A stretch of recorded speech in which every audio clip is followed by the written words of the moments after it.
जय हिंद दोस्तों, आप सभी का आपके अपने YouTube channel Ram sir classes में फिर से एक बार स्वागत करते हैं। तो आज हम लोग कक्षा 10वीं में अध्याय तीसरा पढ़ेंगे, एक चर का द्विघात समीकरण। ठीक है, इससे पहले हमने अध्याय पहला पढ़ा था बहुपद, दूसरा अध्याय में हमने पढ़ा था एक चर का दो चरों का रैखिक समीकरण पढ़े थे हमने। अब आज हम लोग पढ़ेंगे क्या, चैप्टर तीसरा में एक चर का द्विघात समीकरण। ठीक है, तो सबसे पहले हम समझते हैं इसमें द्विघात समीकरण, जो एक चर का द्विघात समीकरण होता क्या है इसके बारे में समझते हैं, फिर हम लोग इससे संबंधित प्रश्न सॉल्व करेंगे। ठीक है, तो देखिए सबसे पहले हम समझते हैं द्विघात समीकरण, किसे हम लोग द्विघात समीकरण कहते हैं। तो हम जानते हैं कि देखिए यहाँ पर ए एक्स का वर्ग धन बी एक्स धन सी, ठीक है, ए एक्स का वर्ग धन बी एक्स धन सी, इस जो बहुपद दिख रहा है हमारे पास में, ये जो बहुपद में चर हमारा यहाँ पर चर क्या है, ये जानते हैं हमारा चर है एक्स, क्या है हमारा चर। तो इस चर का अधिकतम घात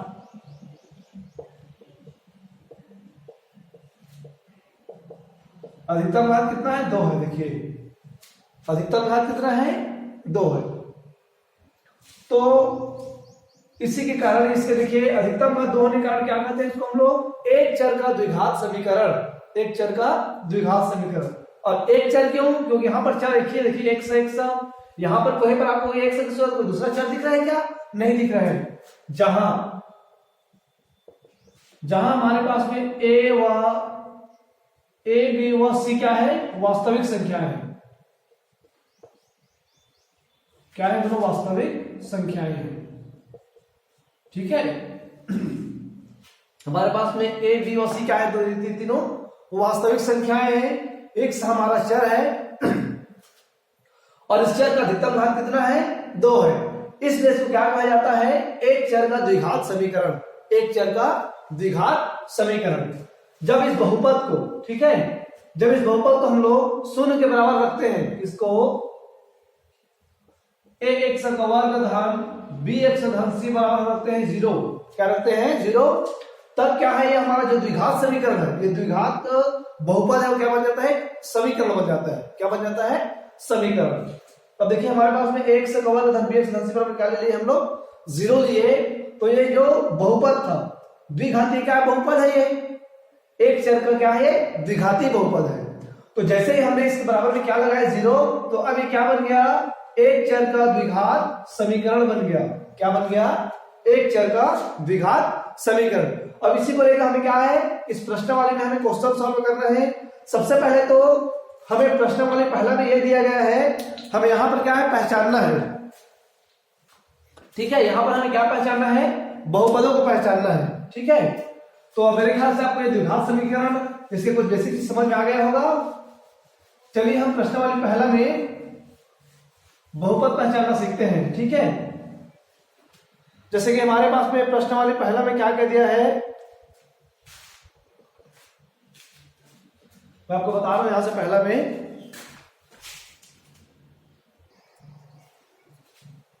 अब यहां से देखिए प्रश्न वाले पहला में क्या दिया है, हमें वर्ग समीकरण का चुनाव करना है। ठीक है ना, कि जितना हमारे पास 10 क्वेश्चन दिया गया है, तो इसमें से कौन कौन सा वर्ग समीकरण है उसको हमें चुनना है।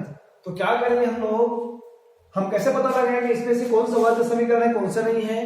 तो उसके लिए क्या करना पड़ेगा हमें, जो हमारा द्विघात समीकरण है, क्या करते हैं द्विघात समीकरण, एक्स का वर्ग धन बी एक्स धन सी बराबर 0 से क्या करेंगे हम लोग, तुलना कर देंगे। ठीक है, तब हमें पता चल जाएगा कि जो दिए गए हैं इसमें से कौन सा वर्ग समीकरण है, कौन सा वर्ग समीकरण नहीं है। ऐसा प्रश्न आपको एक नंबर में भी पूछा जा सकता है। ठीक है, तो देखिए पहला एक्स का वर्ग धन 3x माइनस 2, इस तरह से पूरा दिख रहा है वो, तो पहला वाला वर्ग समीकरण है ना। यहां देखिए एक्स स्क्वायर, यहां भी एक्स स्क्वायर है, इसका गुणांक मान लो a है, इसका गुणांक कितना है, 1 है। यहां पर बी एक्स, तो इस एक्स का गुणांक b है, यहां भी जब देखेंगे इस एक्स का गुणांक कितना है, 3 है। यहां पर c, तो c की जगह में कितना है, -2 है। ठीक है, तो ये वर्ग समीकरण हुआ पहला वाला। दूसरा वाला को देखिए हम लोग क्या करते हैं, दूसरा वाला को सॉल्व करके देखते हैं। दूसरा वाला में क्या दिया है, एक्स का square plus 1 upon x equal to 1। तो जब हम एक्स से गुणा कराएंगे क्या हो जाएगा, एक्स की घात 3 प्लस 1 बटे x इज इक्वल टू 1 के साथ पक्षांतर कर देंगे तो x की घात 3 धन 1 बराबर x, इसको इधर ले आएंगे x की घात 3 माइनस x प्लस 1। तो ये वर्ग समीकरण है क्या? नहीं है। क्यों? क्योंकि इसका अधिकतम घात कितना है? 3 है, जबकि हम जानते हैं वर्ग समीकरण का अधिकतम घात कितना होना चाहिए? 2 होना चाहिए, इसलिए हमारा दूसरा वर्ग समीकरण नहीं है। ठीक है, दूसरा वाला क्या? हमारा वर्ग समीकरण नहीं है। तीसरा को देखिए, तो तीसरा यहाँ 9x का वर्ग, तो ax वर्ग से तुलना करेंगे तो मिलेगा हमें a बराबर कितना मिलेगा? 9 bx बराबर कितना है हमारे पास में? माइनस 100x है, और c बराबर कितना है? -2। तो ये भी क्या है? हमारा वर्ग समीकरण है। चौथा को देखिए, तो चौथा में कितना दिया है? x का वर्ग, यहाँ पे x वर्ग है, यहाँ भी इसका गुणांक है, ठीक है। फिर यहाँ पे bx है, तो यहाँ पे देखिए bx की जगह कितना है? -3√x, मतलब 3 वर्गमूल x है, जबकि हम जानते हैं जो x वर्गमूल में नहीं हो सकता, जबकि यहाँ पे किसमें दिया है? वर्गमूल में दिया है। इसलिए क्या होगा कि जो हमारा चौथा है ये क्या होगा? वर्ग समीकरण नहीं होगा। ठीक है, पांचवा का देखिए, पांचवा को हम सॉल्व करके देखते हैं।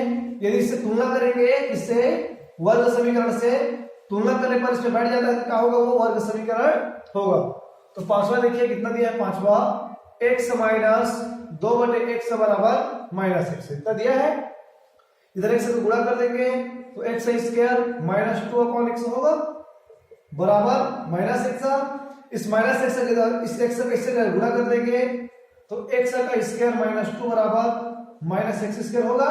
इस x से इधर पक्षांतर कर देंगे तो x का वर्ग प्लस x का वर्ग -2 इज इक्वल इधर कुछ नहीं मतलब 0 है, तो जो कि कितना हो जाएगा? 2x का वर्ग -2 होगा ना, इज इक्वल टू 0। यह भी क्या हमारा एक वर्ग समीकरण है। ठीक है, जहां यहाँ c का तो मान दिया है, c का मान क्या दिया है, और bx का मान नहीं दिया है, उसको हम क्या लेते हैं? इसको 0 ले सकते हैं। क्या ले सकते हैं? 0, और ये जो है हमारा एक वर्ग समीकरण बन जाएगा। इसलिए हमारा पांचवा भी क्या है?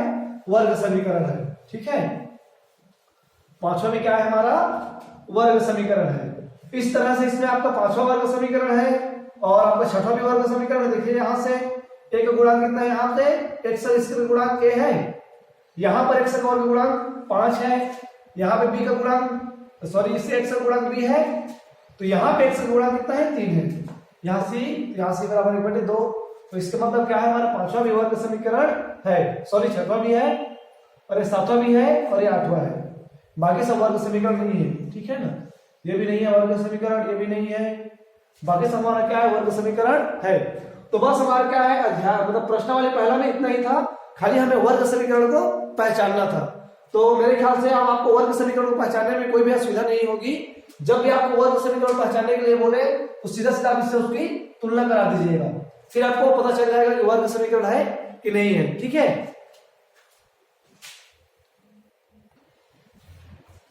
अब देखिए प्रश्नावली दूसरा। तो प्रश्नावली दूसरा में हमें क्या करना है? पहला प्रश्न में क्या दिया है? जांचिए, मतलब जांच कीजिए कि दिए गए मान जो है समीकरण के मूल है या नहीं। कहने का मतलब हमें समीकरण दिया गया है, देखिए 2x का वर्ग धन x माइनस 6 बराबर 0, और यहाँ पर हमें x बराबर मान दिया है 2 और -3/2।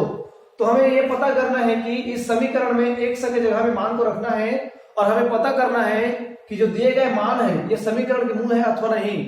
तो ये समीकरण के मूल कब होंगे? जब इस मान में हम लोग इस समीकरण में x के मान को रखेंगे, और जिसमें भी इस 0 के बराबर मिलेगा इधर लेफ्ट हैंड साइड में, अगर मालूम है यहाँ पर इस समीकरण में इस x को जगह में यहाँ पर 2 दिया है, तो इस 2 को इस समीकरण में रखता हूँ। यदि इस साइड में मतलब जो बायां पक्ष पूरा 0 मिलता है, तब हम कहेंगे कि जो समीकरण है ये दिए गए मान क्या है? समीकरण के मूल है। अगर 0 नहीं मिलता है तब हम कहेंगे कि जो दिए गए मान है वो समीकरण के मूल नहीं है। ठीक है, चलिए इसको मैं सॉल्व करके आपको बताता हूं। पहला जैसे दिया, देखिए हमारे पास में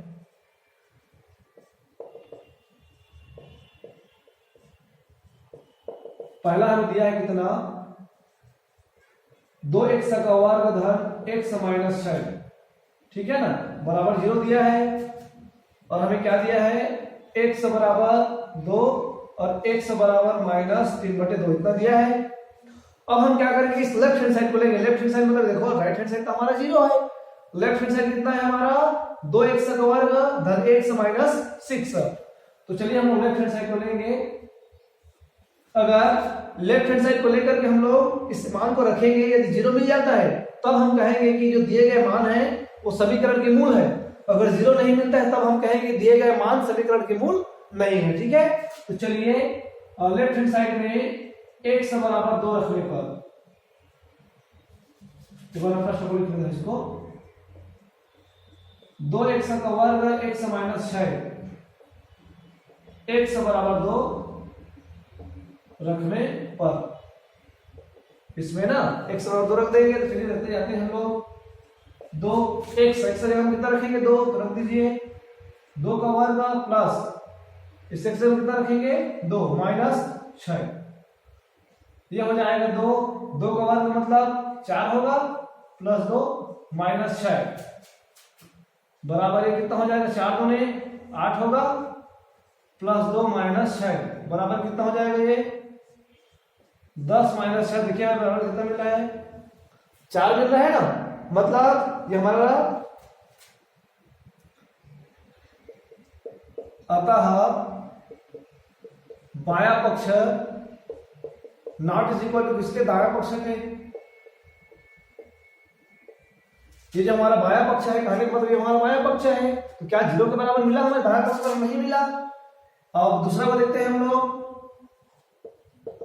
पुनः x का वर्ग धन 2x का वर्ग धन x माइनस 6 में x बराबर माइनस 3/2 रखने पर रख के देखते हैं हम। चलिए तो ये कितना हो जाएगा, फिर हम लोग लेफ्ट हैंड साइड ले रहे हैं ना, तो बराबर 2 गुणित माइनस 3/2 का वर्ग प्लस x का जगह है माइनस 3/2 और माइनस 6, ये हो गया 2 गुणित। हम लोग जानते हैं कोई भी संख्या या कोई भी जो मान है यदि ऋणात्मक में हो और उसका घात सम संख्या हो तो हमें जो उसका मान है किसमें मिलता है, प्लस में मिलता है। इसका कितना हो जाएगा 9/4 होगा जी, प्लस ये कितना हो जाएगा प्लस माइनस से गुणा होगा कितना हो जाएगा ये माइनस 3/2 माइनस 6, यहां से गुणा करेंगे 2 एकम 2 2 2 4, तो कितना मिला यहां से हमें 9/2 माइनस 3/2 माइनस 6। जब इसको आगे सॉल्व करेंगे तो लघुत्तम कितना आ जाएगा 2, तो ये हो गया 9 माइनस 3 बराबर 3 में 9 में 3 गया तो 6/2 माइनस 6, तो बराबर यहाँ 2 एकम 2 2 3 6, तो कितना मिला हमें यहाँ से 3 माइनस 6 बराबर कितना मिला -3, कितना मिल रहा है -3। तो जब यहां से हमें देखिए कितना मिला -3 मिल रहा है वैल्यू, तो हम कह सकते हैं कि -3 मिलने के कारण हम यह कह सकते हैं कि जो 0 के बराबर तो नहीं मिला, तो जो हमारा मान दिया गया है ना, अतः x बराबर, चलिए इसको कैसे लिखते हैं बता देता हूं आपको यहां से। अतः x बराबर कितना है हमारे पास में 2 और -3/2 दिए गए समीकरण के मूल नहीं है, मूल नहीं है। ठीक है, इसका सीधा सा आंसर हो जाएगा ये, क्योंकि 0 हमें नहीं मिला। अब हम इसमें दूसरा प्रश्न को लेकर देखते हैं, चलिए ना दूसरा प्रश्न को लेकर देखते हैं। मैं यहाँ पर आपको 2 क्वेश्चन इसलिए बता रहा हूँ, एक गुण नहीं होने वाला है, एक गुण होने वाला बता दूंगा, तो बाकी आपके जो प्रश्न है पहला प्रश्न है उसको आप आसानी से हल कर लेंगे। ठीक है, आपको सॉल्व करने में उसको कोई भी कठिनाई नहीं जाएगी। अब देखिए मैं दूसरे प्रश्न को बता रहा हूं यहां पर,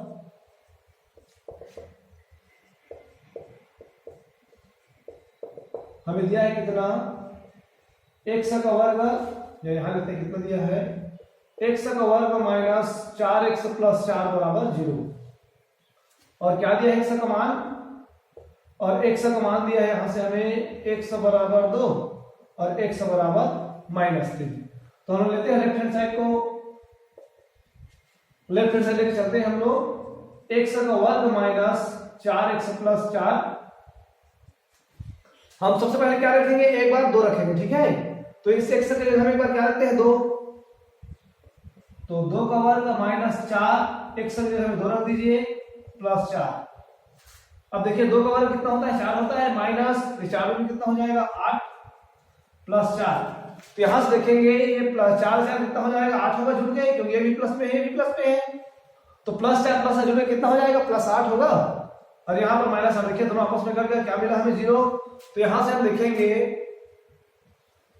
स्पष्टता हमारा क्या है, left hand side is equal to क्या है, राइट हैंड साइड। पुनः हम लोग क्या कर देते हैं बार फिर से, x का वर्ग माइनस 4x प्लस 4 में क्या रखेंगे, x बराबर 3 रख देते हैं, माइनस 3 सॉरी, तो रख देते हैं यहां से। तो ये हो जाएगा माइनस 3 का वर्ग होगा, यहाँ पे माइनस 4, यहाँ पे रख दो माइनस 3 प्लस 4। तो ये 3 का वर्ग कितना हो जाएगा, ये 3 का वर्ग कितना हो जाएगा 9 होगा, माइनस माइनस कितना हो जाएगा प्लस 4 दिया 12, कितना हो गया यहां से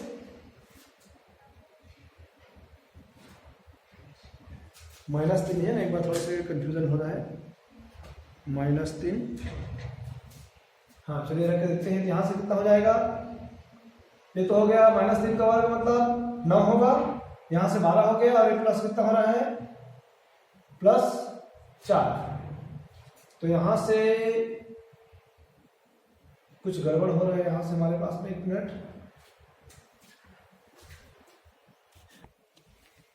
अब यहां से देखिए ये कितना मिल रहा है हमें, 3 का वर्ग तो 9 मिल गया, ये कितना हो गया 12 और 4 16, 16 और 9 कितना हो गया 25 हो गया, कितना हो गया 25। तो क्या ये राइट हैंड साइड के बराबर है, नहीं है। यहां देख सकते हैं हम लोग left hand side not is equal to right hand side.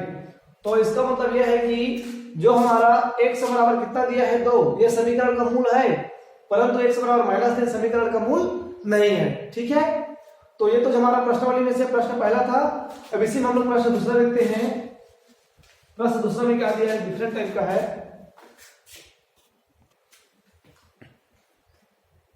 अब यहां देखिए प्रश्नावली प्रश्न दूसरा क्या बोल रहा है, यहां से द्विघात समीकरण के मूल ज्ञात कीजिए। क्या करना है हमें, जो हमें यहाँ पे द्विघात समीकरण दिया गया है तो उसके हमें क्या है मूल ज्ञात करना है। तो देखिए इसमें सिंपल सा सॉल्यूशन है, बहुत ही इजी है। क्या करना है, हमें हल दिया है, ऐसे ही प्रश्न को आपको 1 नंबर में पूछा जाता है, ठीक है। तो क्या दिया है यहाँ पर x - 4 और x - 2 बराबर 0। तो कुछ नहीं करना है, एक बार आप क्या कीजिए, x - 4 बराबर 0 ले लीजिए और एक बार x - 2 बराबर 0 ले लीजिए, ठीक है। तो यहां से क्या करेंगे, इस -4 को 0 की तरफ ट्रांसफर करेंगे तो क्या मिलेगा हमें +4, क्योंकि भी माइनस में था, 0 की तरफ आके क्या हो गया प्लस हो गया। यहां भी x - 2 था, इधर आके क्या हो गया वो +2 हो गया। तो यहां से x बराबर 4 और 2, तो लिख दीजिए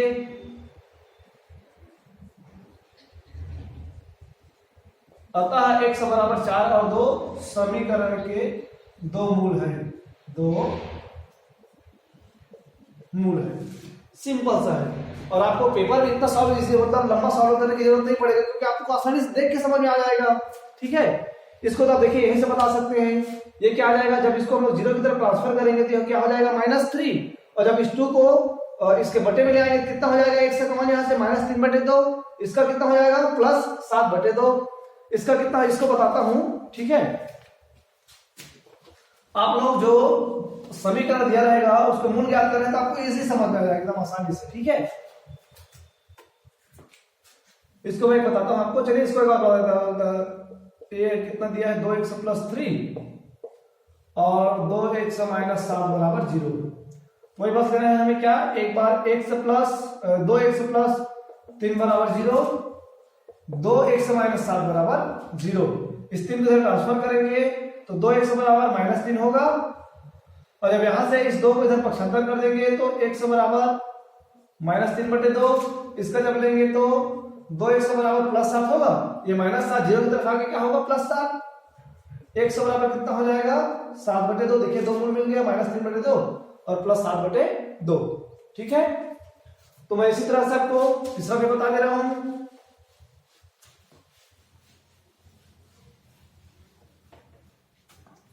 तीसरा में क्या किया है हमें, x प्लस 12 का होल स्क्वायर बराबर 0।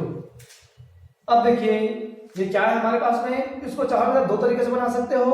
एक तो इसमें आप सूत्र लगा सकते हो, किसका सूत्र हम जानते हैं, सर्वसमी का सूत्र क्या होता है हमारे पास में, a प्लस बी का होल स्क्वायर बराबर a का स्क्वायर प्लस b का स्क्वायर प्लस 2ab। इससे भी बना सकते हैं आप, या इसको चाहेंगे देखिए यहां पर देखिए x प्लस 12 में क्या है, वर्ग लगा, इसको हम 2 बार लिख सकते हैं, x प्लस 12 और x प्लस 12। इसको ऐसा लिख सकते हैं, जब इसको ऐसा लिख सकते हैं ना बराबर 0, क्योंकि आपस में इसको फिर से गुणा करेंगे तो दोनों समान है, x का वर्ग हो जाएगा। तो यहां से एक बार x प्लस 12 बराबर 0 ले लीजिए और x प्लस 12 बराबर 0। तो यहां से क्या मिलेगा, सिंपल सी बात है, x बराबर -12, यहां भी x बराबर -12। तो हमें x के क्या 2 मूल मान मिले, -12 और -12। तो ये क्या है, x के बहुत द्विघात समीकरण के मूल है।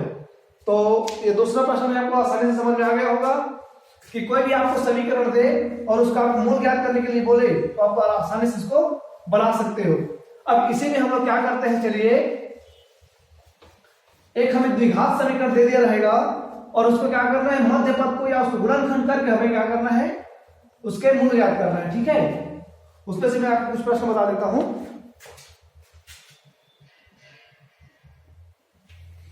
अब देखिए इसी में हम लोग क्या करेंगे, अब चौथा प्रश्न में क्या दिया गया है, वर्ग समीकरण का गुणनखंड करके मूल ज्ञात कर रहे हैं हम। इससे पहले हमें वर्ग समीकरण के गुणनखंड दे दिया गया था, उसके मूल ज्ञात करना मैंने आपको बता दिया। अब हमें वर्ग समीकरण दिया गया है, पहले इसको हमें गुणनखंडों में तोड़ना है, उसके बाद इसके हमें क्या है, मूल ज्ञात करना है। ठीक है, तो चलिए सबसे पहले हम इसको गुणनखंड में तोड़ते हैं। तो ऐसे प्रश्न को आपको मैं बहुपद में बता चुका हूं कि मध्य पदों को तोड़कर हम कैसे गुणनखंड ज्ञात करते हैं, से वही प्रोसेस इसमें भी लगाना है। ठीक है, तो सबसे पहले हल दिया है, लिख लीजिएगा इसको। दिया है हमें कितना, 9x² minus 3x minus 2 is equal to 0, इतना दिया है। तो इसमें हम लोग क्या करते हैं, मैंने आपको बताया था, शुरू और अंतिम पद को गुणा कीजिए। तो यहां से 9x² गुणित -2 बराबर कितना होगा, -18x² हो गया। ठीक है, अब हमें इस -3x को ऐसे 2 पदों में तोड़ना है जिनका गुणनखंड कितना मिलना चाहिए, जिनका गुणनफल इतना मिलना चाहिए, कितना, -18x का वर्ग, और जिनको जोड़े या तो घटाए, मतलब प्लस करें या तो माइनस करें, फिर से कितना मिलना चाहिए हमें, -3x मिलना चाहिए। तो इसके गुणनखंड क्या क्या हो सकता है, एक तो -6x और 3x हो सकता है। जब देखिए इस 6x में से हम 3x को जोड़ेंगे तो कितना बचेगा हमारे पास में, -3x बचेगा। और देखिए इतना तो मिल गया हमारे पास में, और जब आपस में गुणा करेंगे देखिए कितना मिलेगा, -18x का वर्ग, इतना मिल रहा है ना। तो हमारा जो गुणनखंड है वो किन दो रूपों में टूट रहा है, -6x और +3x के रूप में। ठीक है, तो ये हो गया, ये तो जब करते रहता है शुरू अंतिम पद। तो 9x के वर्ग माइनस, इसको हम कैसे तोड़े हैं, 6x और +3x -2 बराबर 0। ठीक है, तो यहां से देखिए कॉमन क्या दिख रहा है, इन दोनों में कॉमन निकाल लीजिए। तो इन दोनों में कॉमन क्या दिख रहा है, 3 दिख रहा है। यहां से कितना बचेगा, देखिए यहां भी x है, यहां भी x है। तो हम लोग क्या करते हैं, 3x को कॉमन निकाल लेते हैं। यहां भी क्या बचा, 3x माइनस यहां से 3x निकल गया, तो 3 2 6 मतलब 2 बचा। अब यहां से क्या निकालेंगे, केवल कुछ नहीं, +1 निकालेंगे। क्या निकालेंगे, +1। यहां पे क्या बचेगा, 3x - 2 बराबर 0, क्योंकि हम जानते हैं यहाँ पे जो हमारे पास में गुणनखंड निकला है, जो हमने यहाँ से कॉमन निकाला, तो कितना मिला हमारे पास में, 3x - 2। तो यहाँ पर भी उतना ही आना चाहिए। तो कैसे में आएगा, केवल यहाँ से +1 निकालेंगे या +1 से भाग करेंगे, कितना ही आ जाएगा ये। ठीक है, यहाँ तक। अब इन दोनों में कॉमन क्या दिख रहा है आपको, 3x - 2, और क्या दिख रहा है, 3x + 1, 3x + 1 बराबर 0। तो एक बार 3x माइनस 2 बराबर 0 ले लीजिए, और एक बार 3x plus 1 is equal to 0। तो यहां से -2 के साथ पक्षांतर करेंगे तो 3x बराबर 2 मिल गया, x बराबर 2/3। इधर देखेंगे तो 3x बराबर -1 और x बराबर -1/3। तो अतः x बराबर 2/3 और -1/3 दिए गए समीकरण के दो मूल हैं।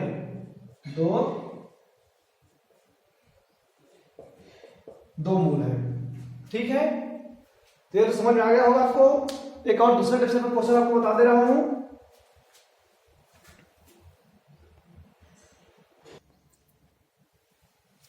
अब यहां से देखिए, मैंने एक डिफरेंट टाइप का प्रश्न लिया है। ऐसे प्रश्न आपको थोड़ा सा कठिन होगा बनाने में, तो इस प्रश्न को आपको एकदम आसानी से बताता हूं मैं, ठीक है। सॉल्व तो हमें दिया है इतना, आप लोग दिया है कितना हमें 4 वर्गमूल 3x का वर्ग plus 5x minus 2 √3 equal to 0, ठीक है। मैंने फिर से आपको बताया था क्या कर रहे हैं, हमें शुरू पद और अंतिम पद को गुणा करना है। तो चलिए गुणा करते हैं हम यहां से। तो 4 गुणित वर्गमूल 3x का वर्ग गुणित यहां से 2 वर्गमूल 3 बराबर, तो कितना हो जाएगा 4 गुणे 8 होगा।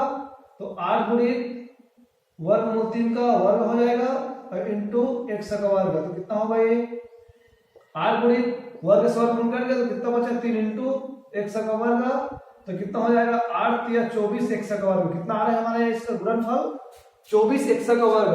जब हमने शुरू पद और अंतिम पद, शुरू पद कितना है हमारा 4 गुणित वर्गमूल 3 x का वर्ग और माइनस 2 वर्गमूल 3, तो इनको गुणा किया कितना है -24 x का वर्ग, ठीक है। इतना तो मिल गया हमें -24 x का वर्ग।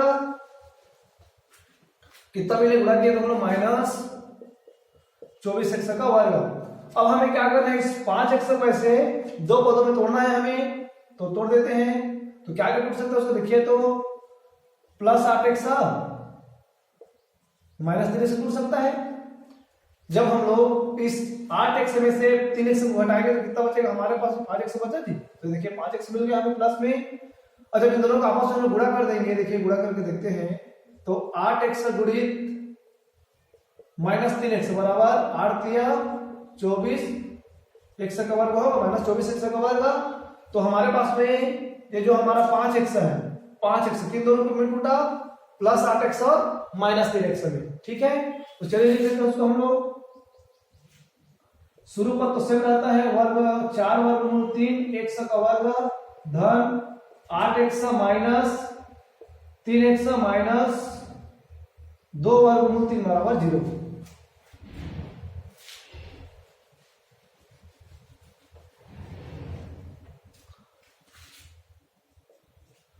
अब यहां से देखिए इन दोनों में कॉमन क्या दिख रहा है हमारे पास में, यहां पर 4 है और यहां पे कितना x है, यहां भी x है।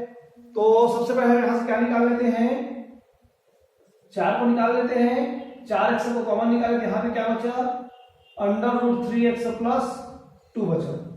√3 प्लस x क्या बचा 2 बचा। अब यहां पे देखिए, यहां से हम लोग क्या निकाल सकते हैं, यहां पे √3 है लेकिन यहां पे नहीं है, ठीक है ना।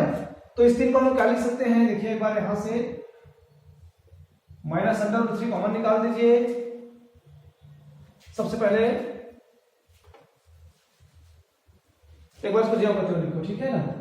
तो 4 वर्गमूल 3 x का वर्ग धन 8x माइनस, इस 3 को हम लोग क्या लिख सकते हैं, वर्गमूल 3 इंटू वर्गमूल 3 x माइनस 2 वर्गमूल 3 बराबर 0, ठीक है।